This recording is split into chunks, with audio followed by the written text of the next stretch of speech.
গোবিন্দা, ও দাদা, গোবিন্দা আদাব। আদা আদা কেমন আছেন? এই ভালো আছি। ভালো আছেন? তোমরা ভালো আছো? আমি ভালো আছি। শরীর কেমন দাদা? আছে, হ্যাঁ?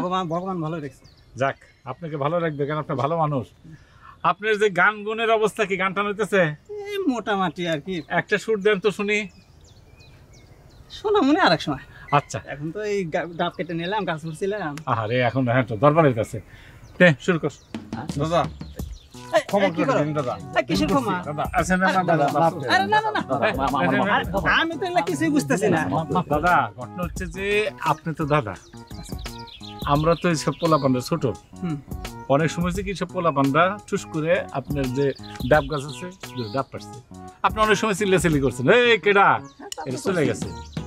অনেক সময় কালী পূজার সময় কি হয়েছে, আপনার বাড়ি এখানে ফটকা পড়েছে, আপনি ঢেলাইছে, আপনি ভাবছেন যে কালী গাছ করছে যে এরা, তো সেই জন্য সবাই মিলে মাপসে খেয়েছি। ঠিক আছে, হাত মুক্ত বলা যায় না। আর এই যে আমরা ডাব খাইছি, ডাব খাওয়ার উপলক্ষে আপনি 3000 টাকা রেখে দেন।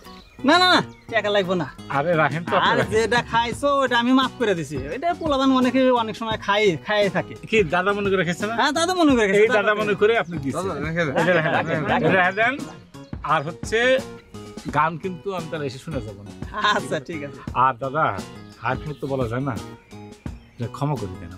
ঠিক আছে, কি যে বলো তুমি, ক্ষমা করে দেন, মাফ করে দেন দাদা। তুমি তো আমাকে মাফ করে দেবো, বয়স হয়ে গেছে বাবু। না না না, মাফ করে দেন। আসি, আসি, ঠিক আছে, চল চল চল। আসি, মাফ করে দেন। আরে পাগল, চল।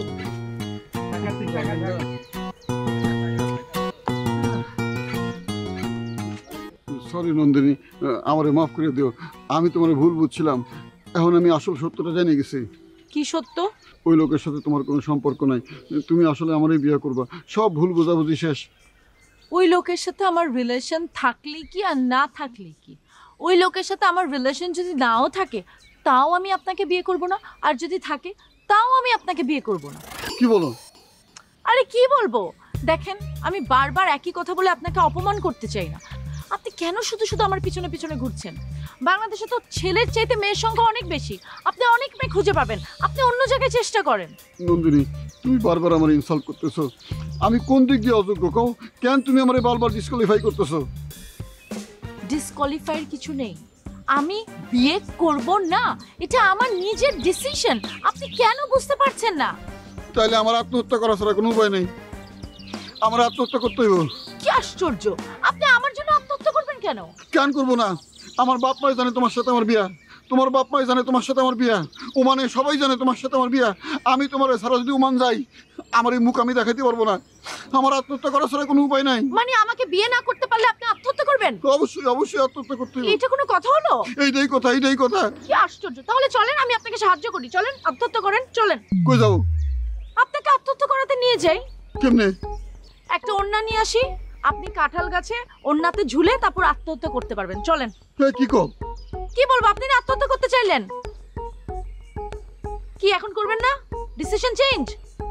তুমি কি সত্যি সত্যি কইতেছো? অবশ্যই সত্যি সত্যি বলছি। আপনি যদি আত্মহত্যা করতে চান আমার তো আর কিছু করার নেই, তাই না?